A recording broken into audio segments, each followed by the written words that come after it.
Good evening and welcome to Partners in Law.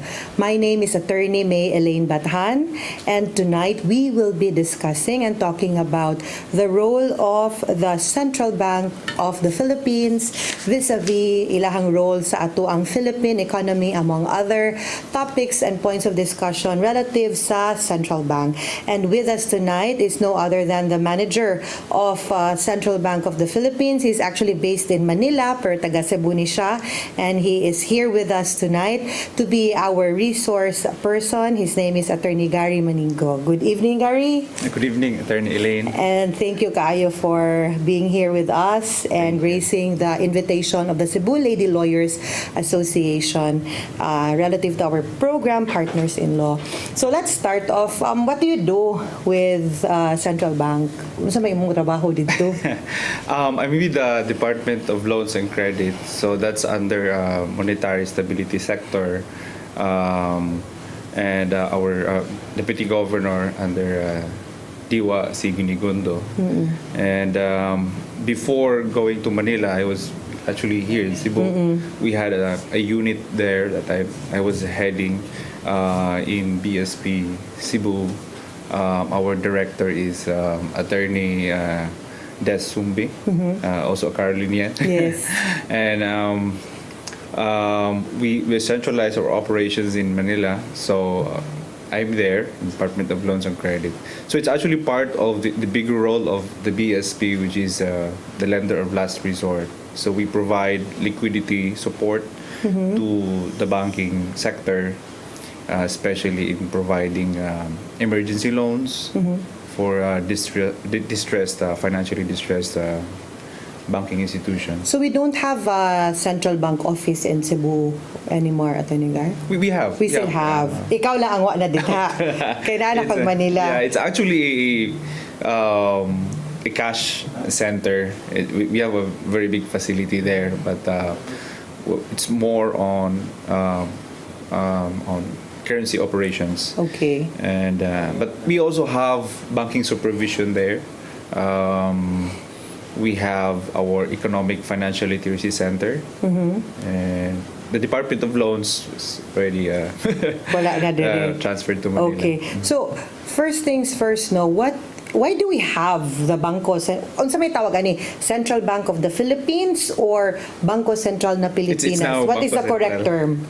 It's now Bangko Sentral. Before it was Central Bank of the Philippines. Yes. And then we have our new charter way back in 1993. So actually the history of that is Central Bank was actually went bankrupt. Oh, the So, bank of last resort yes, na yes, bankrupt yes. pa. And so we have to enact a new law, and we start from scratch. And we also have to change the name. It's Of actually course. just a derivative from the English term to the Filipino term. But all countries have their own central banks, and it's a requirement. And this is also part actually in our constitution that the Philippines should have an independent monetary authority. In a way, independent because that's actually the why we enacted a new charter in 1993. It gives more independence to the BSP. In fact, we are considered being a constitutionally created agency. Yes. We have our fiscal independence, of course, so we don't need confirmation from the president in things that we do there in BSP. So, I believe muna ang mga one of the salient features sa bagong balaod na to. Calling it this time Bangko Sentral ng Pilipinas instead of Central Bank of the Philippines, and the other one is kanang atong gitawag na independence. You say, what are the other salient features aning pagbago na sa balaod? We have a new amendment to the BSP charter. I'll talk about that later. Yeah. But we may start with the primary purpose of a central bank. So the primary purpose of the central bank is for monetary stability, and price stability, particularly price stability. So we want inflation to be kept in place and monitored, controlled in a way. So we've heard it in the news lately, and that was last quarter. We had some sort of a problem with inflation. Taas. Yeah, it's not the way we expected it. Yes. We are off target by a few. When you percent. say inflation, unsa gani pasabot ana ang inflation for the Yeah. benefits ato ang viewers? Inflation, that's the change in the value of money, is the purchasing of Meaning our. niubos ang peso Yes, o yes. value, And, no? everybody should be concerned about inflation. That's a way of providing information to our investors, to all the people, of course. When we make economic decisions, we always base that to inflation. When we invite investors to come in, it's always Muna pasabot mag purchasing power sa peso, yes, no? yes. Oh. So we don't want a very erratic inflation. We want it as stable as possible. Meaning kontrolado. Yes, we don't want also very low inflation and very high inflation. If it moves, it should be in a gradual manner. No? Of course, we don't want deflation, because deflation, that would signal a contraction of the economy. Yes. So we want a very stable. That's our primary mandate. A stable inflation, price stability. Our other mandates is financial supervision. But in other jurisdictions, like in the U.S., they don't have, their central bank does not supervise or regulate the banks. For stability and sa inflation, how in what way na makontrol ni central bank? We have so many monetary tools in place to be able to control inflation. Number one is interest rate. Okay. Yeah. Let me discuss you about relationship between interest rate and inflation. So sa interest rates, atuan na siya somehow control, because we set the baseline interest rates. We call it the policy rates. So makita na mo, mga ka sa BSP website nato, na dito ang ato BSP lending rate and deposit rate. So mao na ang benchmark rate sa mga bangko. Which they are obliged nga mo ilahang Oh sundon. yes, benchmark rate. So So mag-monitor sa gyud na sila. yes, oo. So And that unsa na changes every day, changes. depende sa kuan amo i-release. So, mag-change na siya. Normally ana kay ang ato monetary board meeting Thursday man, so the next day ila i-announce siya nga na movement sa interest Okay. rates, and all of in the banking community magsigig tutok ana, because that's how they price their products. Correct. No, so musaka ang ato baseline interest rate, saka sa nga ato interest rate sa kuan. So that will really affect common tao. So no, kay itong borrow ka sa bangko, mahibong kang kasaka man ng interest rates, ngano nagkaubos man ng interest rates. So they're dependent on our policy Sa central rates. bank. Yes. So dili ang bangko mo ang mga ordinary or regular banks nga gika-transact sa ordinary nga tao. Then competition will Ang- also come yeah, into of play. course. Kung taas kayo mo rate, wala si mo utang So nimo. long as within the benchmark that is provided by central Yeah. bank. Now, Okay. as we relate that to inflation, we don't want also a very low interest rate. Okay, when we have very low interest rates, that has some sort of inflationary effect. So people will now have easier access to credit, and then there will be excess liquidity in the financial system. So kung nagkagkwarta ang mga tao, na siya inflationary pressure. Yes. So mo na nga, we don't also want very high, of course that's bad, no. But in a way, that's also a way of mopping up excess liquidity in the system. If we want to control inflation, we can increase interest rates. When you say excess liquidity, it means to say people are not spending. Not necessarily. Not necessarily meaning there's too much money in the system. Okay. So nagkagkwarta ang mga tao. Nagkagkwarta ang mga tao. Nagkagkwarta ang mga tao. Unya kung nagkagkwarta ang mga tao, nya dili ka siya productive. So musaka pareho ra sad na kung tunay nang utana namo in the forums that I attended, no. Nya nagi ko sagaran mangutana, why not daw ang BSP magprint na lang og daghang kwarta. Let's say magprint kami og 1 million for each Filipino. That's right. Igo mag-print mang good book kwarta. I'll be very honest with you. I had the same question before I studied law. Ang BSP din lang mag-print og Magpila daghang daghang kwarta. Correct. Yes, for each Filipino. Now, that would let's not forget nga every money that we print, that's the liability of the government, no? Sa BSP mo na nakapirma diha sa note, ito ay bayarin ng Bangko Sentral and co-guarantor ang Philippine government, no? Sign mo na mo-sign po ang president. Sign sa ng president. So utang na sa gobyerno. So it will be bad for economy and for the international community kung nagsikag issue og kwarta nga way value, meaning dako Walay pondo. dako kay kag utang sa imuha pondo. So just like any other person, kung sige pangutang niya gamay rag properties. Yes, way pondo, correct. So eventually wala na magpautang. So we don't want that to happen. Ikaduha niya nga effect, there's going to be so much money in the system. So kung daghan na kwarta, let's say akong silingan nanay 1 million, ako mga silingan puro na milyonaryo, then I have a sari-sari store there. So ang ako pandisal dili na tagdos, di ba? Mahalon gud nimo. Mahalon ginago kay milyonaryo man imong silingan. Puro na milyonaryo ako silingan.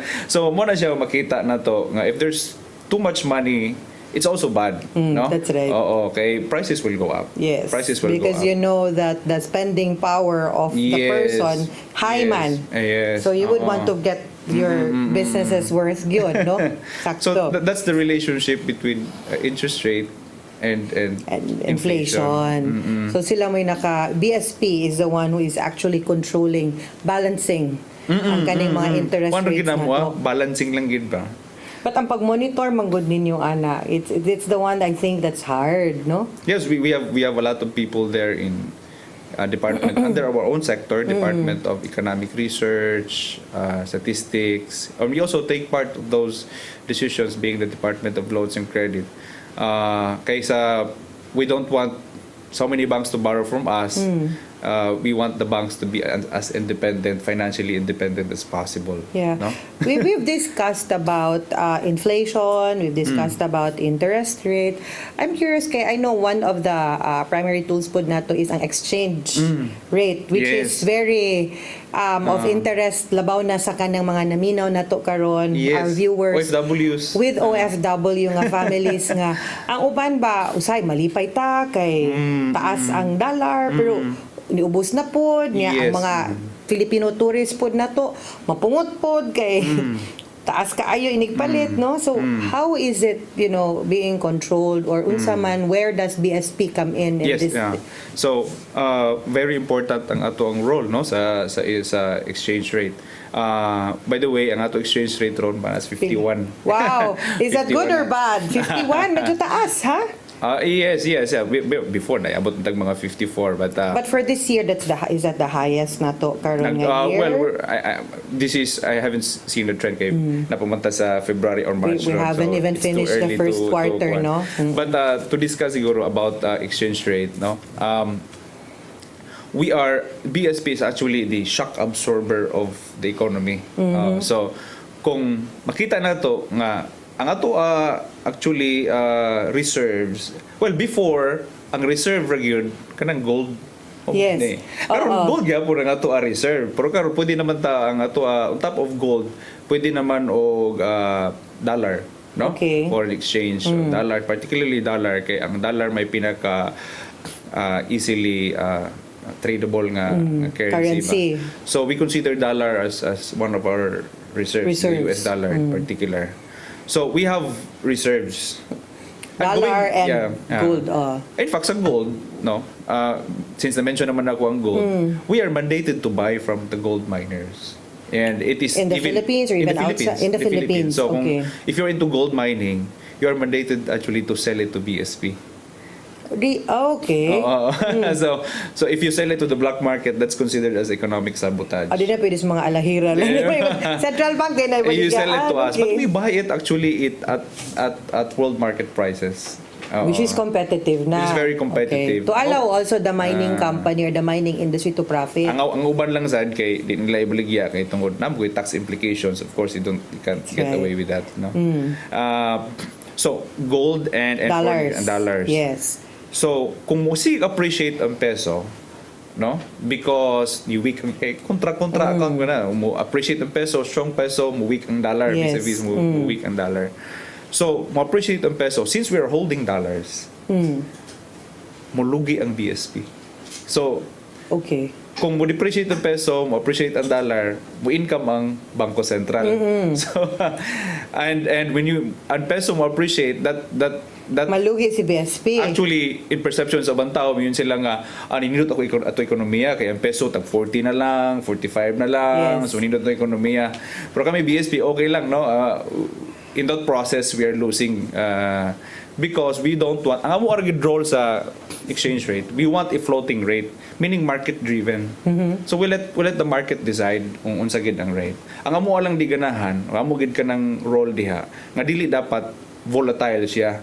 Nga karon 51 ikaw ugma 54, the next day na sad mahimo na sang 45. So we don't want a very erratic because that would create a bad signal to the business community. Kaya ang business community manggod di man sila ganahan og erratic environment, no? They kana sila nagplano man na sila. Nagplano na sila Where to 2 invest years their pa dollars. short term. So Correct. maguba ila business decisions kung erratic ka. So dapat gradual siya ang changes. So that's where we intervene, no, in the BSP. kuan. And then as I relate that to the new law, with this amendment, we can now issue debt securities, debt papers, no? Okay. So we can have a wider and more flexible role in the money markets, and in that way we can influence the value of the dollar, no, the peso, the value of the peso against the dollar, and also to address kanang liquidity nato. Kay kani magong exchange rate, kung usaka mo ubos kanang two-prong manggod siya ang effect niya. Both ang economy nato ug ang individuals manggod ang importers ug ang themselves. exporters, no? That's right. Maglalis. Oo na, we have to strike a balance between that. Yun, maklaro Kung taasan na to. kayo, ganahan sa mga OFWs para musaka ang ilakuan. Problema sa ang imo mga Ang mga importers also ma-affected man Kalisod man di ay sa role sa BSP, but we will know more about the Bangko Sentral ng Pilipinas when we return. Don't go away.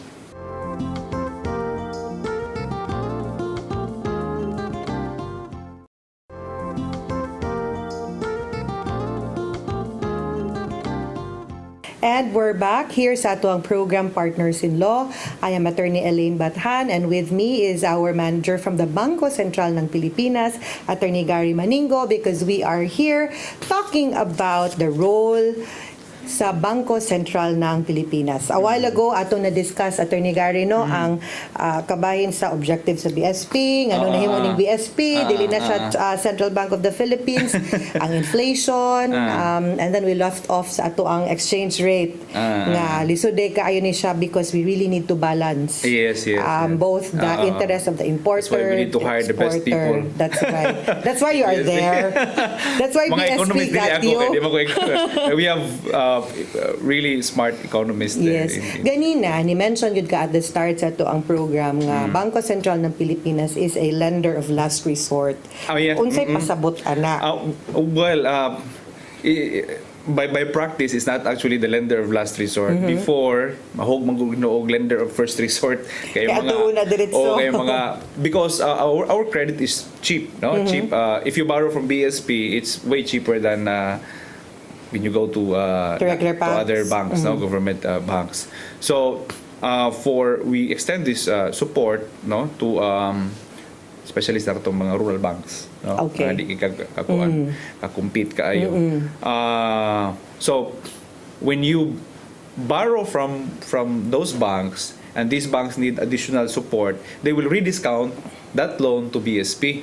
So murag kami mo naghatag ba? Kamo mo ni si Central Bank bale ang or si BSP ang i-finance. Mo nanindot kayo ang business sa pagbangko kay you can lend without using your own money. Pwede ka magparabobita. The concept is rediscounting tinuod, Yes. no? You get money from BSP and then you relend that or through rediscounting to end user But aside from borrowers. kaning rural banks that you mentioned, who are other persons or entities who can go directly to Central Bank to borrow money? non-bank covered financial non-bank kanang apil man na sa non-bank covered institutions, quasi banks, no, quasi banks. So may insurance companies? No, ang definition nato sa Funding? quasi bank, those with if you are a lending company, na mag uban lending company nga mag-solicit sa investment of depositors. Okay. No? So natay 19 depositors rule. If you exceed that, you're considered a quasi-bank. That means you should be registered with BSP. BSP. So sila, meaning talking about bank and non-bank, what is the role ni BSP ani sa ilaha with regards to being able to operate as a bank, non-bank, or a financial institution?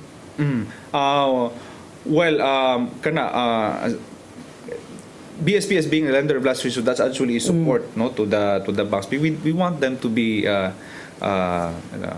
self-reliant in terms of how they do their operations, and if di sila mangutang, that's actually a sign that they're healthy. Okay. Yes, if we don't hear from you, meaning you're okay. Yes. So karon, we can say that the banking community, we have a very robust and healthy banking community sector, because ang availment na to sa rediscounting very low compared to the previous years. No, we've seen that in 1997 crisis, grabe kayong availment. We hope we don't have a crisis. Kung mag-crisis gani, ari dagan sa mua. Okay. And it happened in for example in the US, no?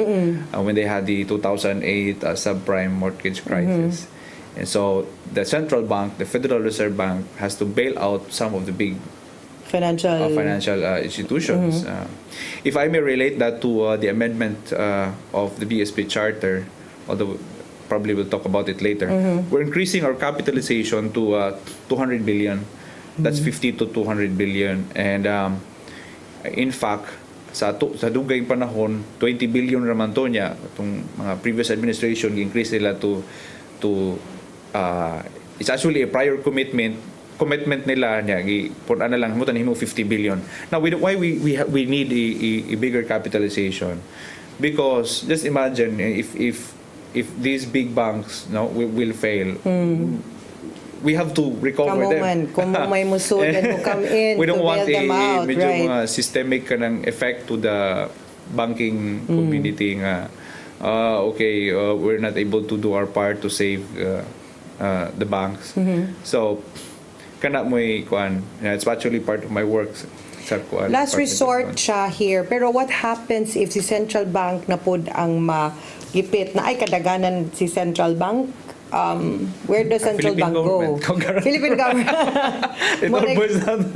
Philippine government. But we're very cautious on these operations. Even for like right now, the move now of the monetary board is to only accept collaterals, government securities as collaterals. Okay. Right now, we actually accept real estate mortgages, even for emergency loans. We accept. Dapat secured gihapon. So what unsay mga secured nga mga items of security? Hard assets like Yuta. Mainly. And since we are also PDIC is sort of our brother. Is there a unsay relation ni PDIC and BSP, or is PDIC under BSP? No, it is separate. It's a totally separate. Okay, it's a totally different office. Like for example, if DIC, the Federal Deposit Insurance, sila man ang mo supervise sa mga bangko sa US. Sila mo audit. Dire lahi, no? Purely insurance lang gid siya. But they are the receiver in case ma-close. Okay. So kung kami mo pa-close sa bangko, then they will be the receiver of that bank. So sila mo pamaligya sa mga properties, hakot niya. But we provide support, financial support to PDIC. How? In what way? Interagency nga kanang loans. Okay. So we help them, no? So more si PDIC is on the lookout kung kinsay mga gipasirado sa central bank. Okay, they know they'd come in the moment. We're like a big brother to PDIC. So di mo pwede mag-away ni PDIC. Di pwede. Kaya in the end, kami lang yapoy mo tabang nila, mo help nila. Of course, they're very important in the banking one. We don't want a bankrupt PDIC, of course. Yeah. That's going to be a big problem. So, si central bank also regulates the operations, meaning, do they control kanang mga mo apply para mo open og mo operate yes. og banks and unsa may mga guidelines. Well, that belongs to another department, sector. So financial as a regulator of banks. Yan dito kay daghang kay mga developments ron like participation foreign ownership sa bank pwede na makakuan. We're now seeing so towards liberalization kay di ba ambot og sakto ba kung nakat-on ang banking law, di ba there are several kinds of banks. Universal, commercial bank, rural banks and the like. Thrift banks. Thrift banks, correct. Di ba naaman na sila yung murag requirement on Filipino ownership? Wala na ron. Total even for rural banks. So foreign ownership pwede na. Per unsa ka perla ka percent nga foreign ownership walay requirement, so it can be totally 100%. Pero nagyapon ng constitutional requirement ka 40-60, but that's for the entire banking sector. Yan na ba? Pero for a particular bank, pwede 100%. So even if for example rural bank, it can be 100% nga foreign owned. Wow. Pwede na. Onya with the ASEAN integration sa pwede na sad maka-operate din ang other banks. Is it because of that we opened and changed the policy na to on? Aduha man na siya. If your way of entry to the banking business, if you're member of the ASEAN countries, pwede ASEAN through ASEAN integration. But if you're not a member of the ASEAN countries, pwede atong 100% foreign ownership law, no? That's actually a law. Is that to you ba? Is that advantageous to us Filipinos or in the Philippines that we are opening the? We have industry? better choice with so much competition. With so much competition, prices will go down. So, kana kay and our banking community has to level up as well, no? Our banks are not as big as the ones even in Southeast Asia. Our biggest bank is BDO is not even in the top 10 in Southeast Asia. So that's good. That's for the general public. Advantageous siya. Mas advantageous gid siya. And what else on the aspects sa pag-regulate na to sa banking mo come in ang BSP?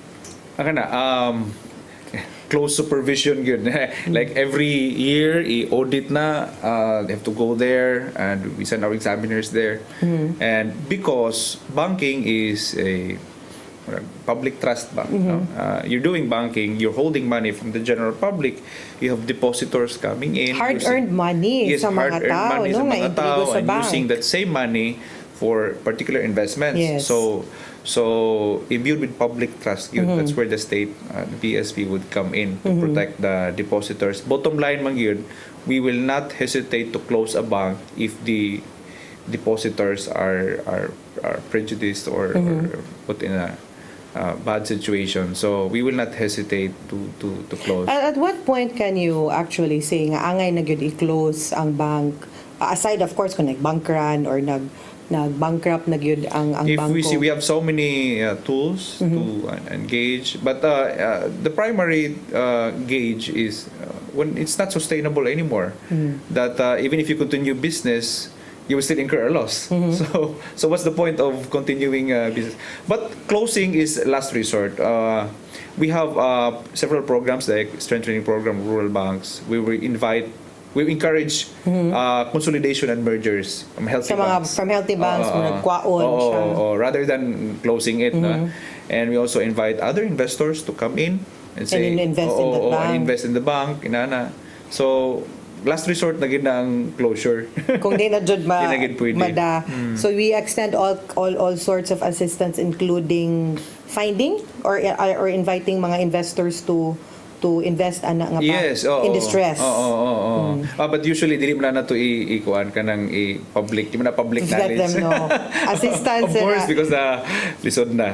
Then what is if a bank is actually closed?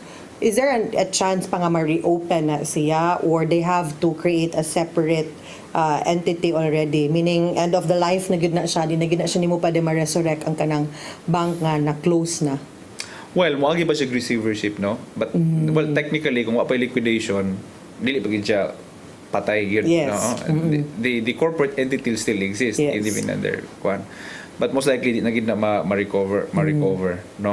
So that's why kung distressed pa siya ang bangko, tagaan gid opportunities nga masave siya, Okay. even for rehabilitation, etc. We also have banks under PCA, no? What's PCA? Preventive corrective action. So Okay. medyo distress na siya kay dami mga findings, etc. But totally confidential na siyang information ng PCA. Ang kana siya. So, is central bank or the BSP also, we're talking about the institution itself ba? But what about the people behind the banks that have actually been negligent ba, or we're not competent enough, or may have been the cause sa closure or non-performance or poor performance of the bank?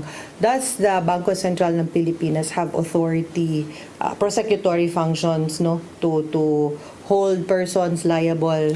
Yes. In fact, our it's been expanded between the amendment, so there's more regulations with the amendments right now. So it's mas stricto gid siya in terms of prosecuting. In the office, we have the OSI, Office of the Special Investigation, and we have the OGCLS, Office of the General Counsel. So that's what they do. They run after. They run after and prosecute. And I can remember at the height of the legacy crisis. Remember those legacy banks? I was there. I was still there in BSP Cebu. So it was. Was that even resolved or not yet? It's still Ang problem na to, pending. legal problem, is actually a finding na close. But GTRO siya. Okay. Oo, GTRO siya. So nag-continue gyapon siya og-operate. Oo, so mo to yung problema karon di naman pwede kay close now here later naman ang kuan sa Supreme Court. I-close na to kunya na ta maglalis dito sa korte kung Because detrimental manggod kung papadayonon nimo, no? Kunya kanto di later when we are on. about to close kay bawo na siguro ang kuan ang closure order GTRO. Di na Yes. pwede TRO ng closure order. But I think that's also for the interest of the bank. Those are just one of the recent amendments of the BSP Charter after we return more on the Bangko Sentral ng Pilipinas. Don't go away.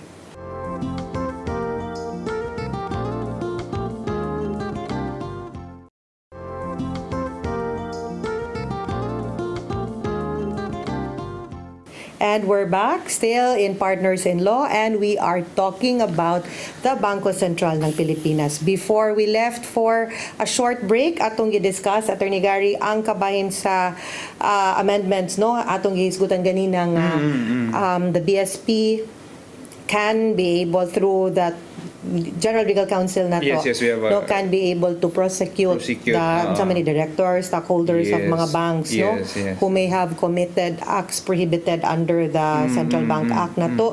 Aside sa, this is part of the recent amendments na to sa BSP Charter, unsa pa may lain nga amendments like kaning mga disciplinary actions siguro on the part of the Central Bank aside pag-prosecute, pagkiha unsa may lain nga disciplinary power or amendments gyud mismo sa BSP Charter. Yes, mo to increase the capitalization and we can also issue debt papers to be able to play to have a vital role in the open market. And kana mo'y mga salient yun kay features nga important. Features. But I want to go to a more interesting topic sa Central Bank because I'm sure daghan sa mga nananaw na to tonight, no, only think that the role of Central Bank is mo print sa ato ang kwarta, maghuna-huna unsay design unsa na po'y bagong color. In fact, when BSP issued the new minted na to nga mga coins daghang medyo nanreklamo because libog na kay sa tanawon, no, so might as well want to discuss that so we can explain it. So as issuer of or printing, no, unsa man day, how do we determine nga magprinta og money, magprinta and then kaning mga unsa po'y basis na to ano? Yes, our money, it's also reflects our national identity ba, so we have to be proud of our money and actually our Philippine peso in terms of security features, we're one of the best in the world. In fact, we have more security features than the US dollar. So that's something we can be really proud of, especially with our new generation notes that we have. So we issue currency, gamit na to for ang country walay kwarta, sige tag-barter, no? Yes. So as a mode of exchange, it's very important. Then ang volume of money in the system depends on, of course, monetary decisions. Going back, our role as you know, to maintain price stability, you know, we don't want so much money, so kuan sad na, no, one factor sad na siya. Tanaw na to. Now we also mint coins, no? Yes. And it's very interesting, you know, how we have to take care of our coins because it costs us a lot to produce, to mint, than the value of the coin itself. Okay. So, for example, 1 peso, we spend like, I'm not sure, around 250 to make the 1 peso. So mas mahal ang paghimo kaysa sa value. So we Okay. had some time nga a problem on that. Katong dagko pa nga peso o katong Tumbugat pa kay tong piso unya before or ang 2 pesos was kanang even the 5 octagonal. pesos before nga namin na-apprehend nga gisud og paliton magud nila og 7 pesos Ang 5 pesos. kung may di mo baligya. Oh, why nung napo Then mo ila palit, ana? gi-import somewhere, I don't know, China siguro. So nag-hoard sila, ila gi-import. So probably because of the material, no? That was used sa to mineral mint the content coin. niya. Oo. Ang mineral content niya mismo higher pa ang value kaysa 5 pesos. 5 pesos. Okay. So mo na ibaligyan lang nila, then siguro ibalik diri kutsara o tinidor na. Pwede. Pwede na. Oo. So that's a big problem for us. So we're really monitoring on Who decides nga karon nga year usbo na nato i-phase out na ni nato ang kaning nga design sa notes, or that karon mo to that we decided na there would be a new coins that will be minted? Kay honestly ba ako, I get confused already karon between 1 peso, 5 pesos, and 10 pesos because of the new minting. But then again, mo man ato ang currency. So, but you have to be, before man good, it's easy. Kay ang 10, silver o gold, nato'y lining, and then purely goldish, yellowish si 5, and then silver si peso. But who decides on the monetary kanang mga- board? They have exclusive authority on that. But we were more concerned on the notes. Kaya Yes. mas higher value man siya. So if there's a new security feature they want to implement, and then kung outdated na sa kayo ang technology, we want to be ahead of the counterfeiters. That's mo ginamwa role. So we want to maintain the integrity of the peso. Karon lisod na kayo ipiki. There are layers of security features nga kamera gani makahibaw sa BSP. But is this made known to the bank also, or there are Yes, we train. features nga wala gyud kibaw totally ang bank pod nga kamura gyud pud makahibaw? Kami nasa if maggrupo lang mo, no, as part of our advocacy, pwede mo pa-conduct me og kanang Training. Okay. and how to detect fake money. We handle those trainings and seminars. We also have, as part of our clean note policy, so we so kung namoy mga karaan kay nga kwarta nga dunot na ayaw taon gamitan na pwede ibalik sa bangko para mailisan og Yeah, og because bago. that's the usay common nga misconception ba, or wrong nga practice nga usahay suwatan ang iligan na siya, no? kwarta, and then a lot of people don't know nga dili siya pwede. Pero kung pananglitan, we present that to the bank, madawat ka na siya. Ang kana na isuwat. Will the bank still accept it, or no? Naman na siya kuan. Ang di na mo i-accept kung kanang defaced or mutilated na. Oo. Di lang ko ka-remember. 2/3 man siguro. 3/5. Kung napay mahabilin, and the Okay security pa. features are there, ikaw nag-ilaga, pwede pa ninyo Nga pailisdan. may uban scotch tapean. Pwede pa gihapon. Pwede Basta na pa lang ang security feature na habilin. 3/5 man siguro ang Okay. size. So daghan mig moto sa opisina gipang kutkot sa ilaga. Kung katong mga naminaw nato kung naamoy na no. That's Ayaw right. mo paghuwat, no. You go to the nearest Bank. Sa Bangko Sentral pwede mo diretso. Okay. Kanya pailisan ninyo og bago. So ilisa Now, na siya. kung naamoy counterfeit, no? It's your responsibility as a citizen To report it. to report it and bring it to BSP. Pero nalay uban ng good kay moto sa BSP magdag fake money, nya nag-expect ka tagaan og Yes. ulian sa government o ganang Actually, tinuod. mo na gihuna-huna nila because mahugmang gud nga sometimes they Giilan fall gisukli ra pud sa ilaha ba or mo pud gibayad sa ilaha. That's why ang ilahang huna-huna nga if they go to the bank baron or the central bank ulian sila sa sakto. So let's be clear about Let's be it. clear on that. But we help you. We'll Dili investigate. pwede. Di ni mo ma-convert to cash. Di na convert to cash. Di siya pwede ma-exchange. ma-exchange. Kung asa naman to akuan, and we will not return it to you. Correct. Only the katong mga deface, katong mga nagisi, no, katong or fake mga money. nadunot na nga karaan usay mabasa man gud, no, karaan na kaayo nga. But we will help nga you, money. whoever issued that money to you. No, we will prosecute. If you can help us with the investigation. What's the penalty kung masakpan ka nga ikaw mismo ang ning circulate? Not necessarily ikaw Well, ni knowingly, print. if you know. Knowingly, yes. Oh, yeah. That's in our revised penal code. I forgot the penalties. But, Imprisonment, it's- yun na. Yeah, it's a criminal koan. It's a really a criminal offense. Criminal Same is offense. true kung imo ganinang i-deface Mutilation. ang Yes, coin, no? Okay. mutilations. Namanggoy uban nga magduwa hantak diha semento nga Oh yes, ana, bawal na siya. Suwat-suwatan, inyong mga cellphone numbers, dili suwat-suwat diha. bahala magpaibog mo sa inyong chicks din ha. Ayaw isuwat inyong cellphone number on the note because that is not allowed and that is a criminal offense, di ba? And when we hold these seminars for like how to detect fake money, we want as much, a bigger audience, not just the tellers and the cashiers, no, but even the general public. You want this, no, kay by yourself makaibaw na ka og kuan. Yes. Fake money siya. Actually kung first level security features naman bisag ordinary nga tao makaibaw naman og fake ba ni siya or di.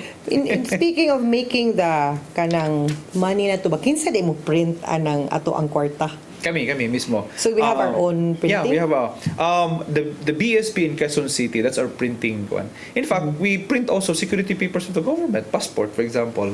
Ay, okay. We print That's the different from the passport. national printing. Di ba naman ito national printing office po? Like, Lain na to BSP sila. also has its own. Other security like land titles. Land titles. Dinasa na nato di Yeah, we used to we used to print the land titles.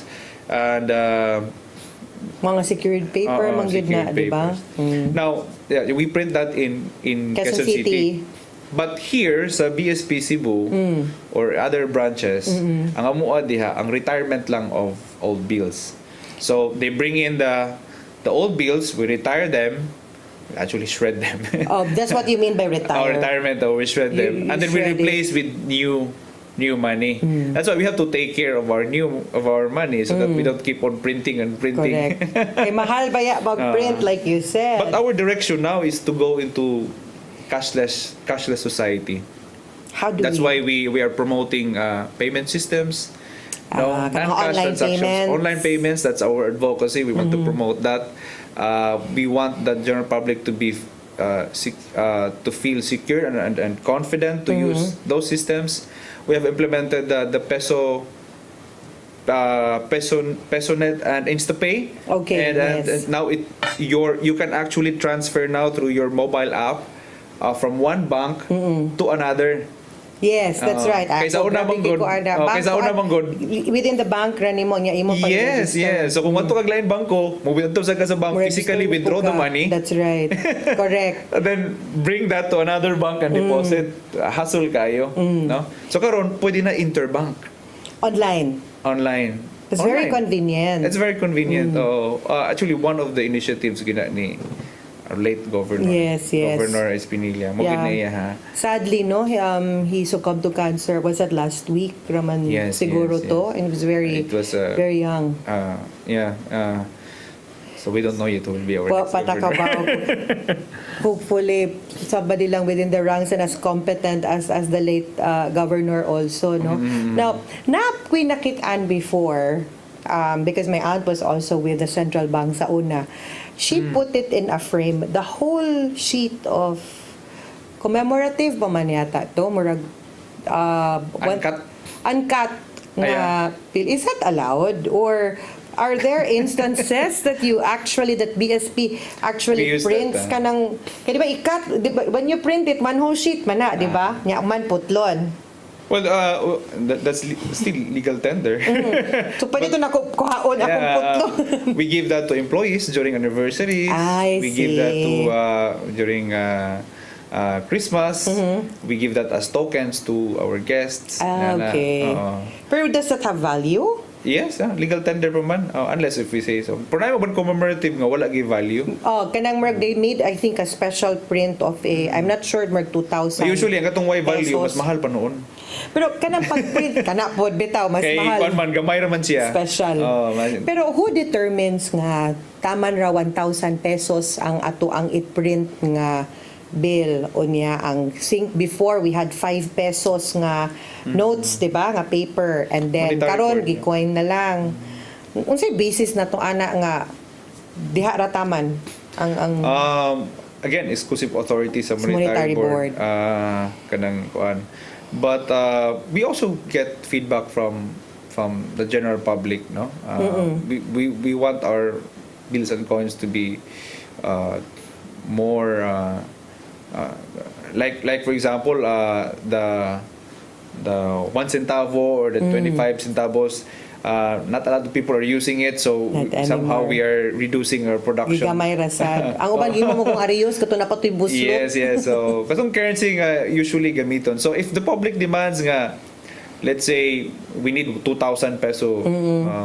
So it depends on the monetary board. But right now, what we have is the 1,000, the 500, 150, and then 20. I have a Nga- 2,000, pero nga karon gid mo notes. nita.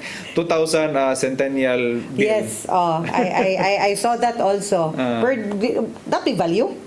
Na Wala. ato siya value, pero karon gid demonetize na. So what happens if ma-demonetize ang note nimo? Can you still go to central bank and give it to central bank, and then central bank will murag give you karon the value? ang katong 2,000 murag until June man siguro. Nag-set og deadline man to. Pero no? wala may magpa-change because Collector's item man item man sa siya. Pero basin ay gipit din ha nga nagkinahanglan 2,000 pesos.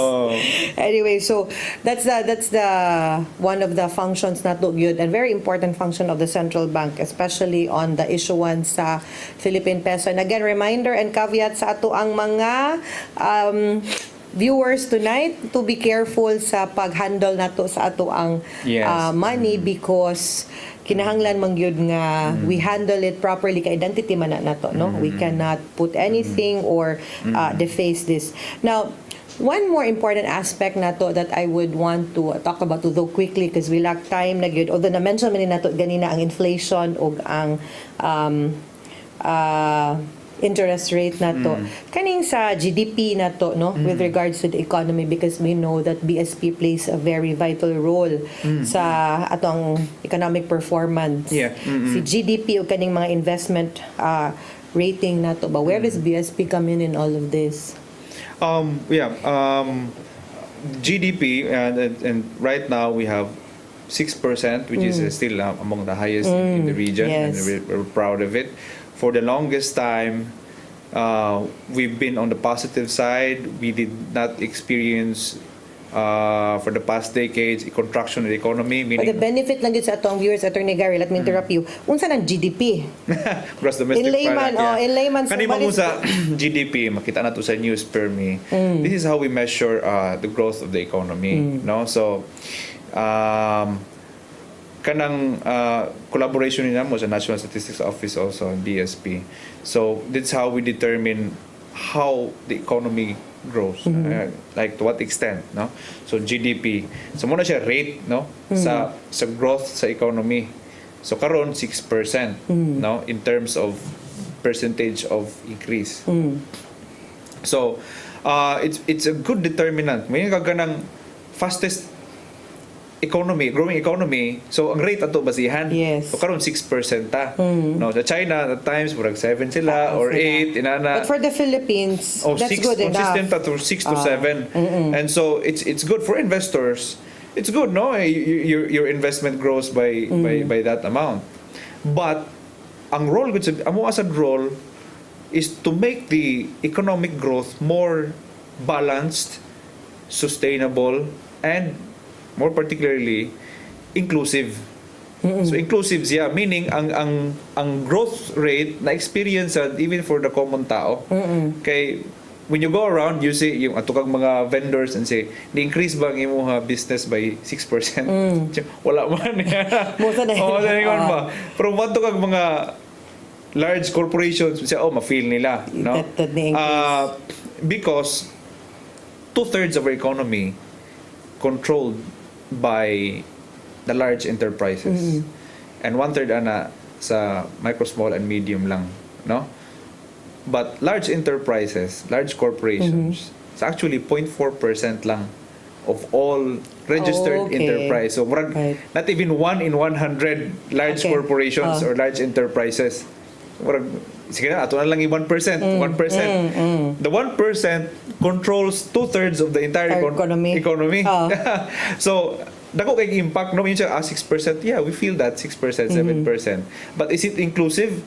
Meaning na feel basad na sa mga Small entrepreneurs? yes. So, mo na siyang challenge, no, sa government, no? And the entire business community nga ma-feel sad. Cascade siya from the large player down to the small and medium enterprises na to. Kaya tanawon, 6%, 7%. Pero na-feel ba na? That is the challenge there. A challenge, well, that's the...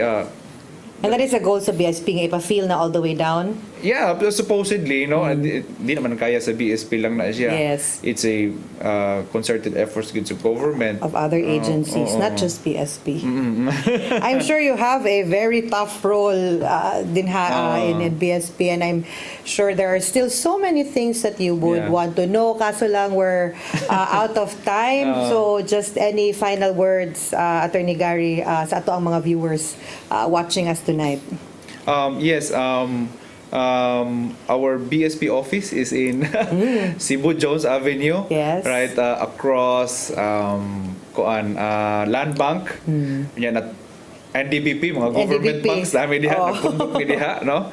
So if you have kanang concerns, like if you have complaints, you can go there. And we have our Economic Financial Literacy Center there. You can visit our office. You have so many materials to learn more about BSP and what's our role in the economy. And we also invite, even for students, no? Nagkan educational tours ang office. But I'm not there anymore. But I go back almost every week, no?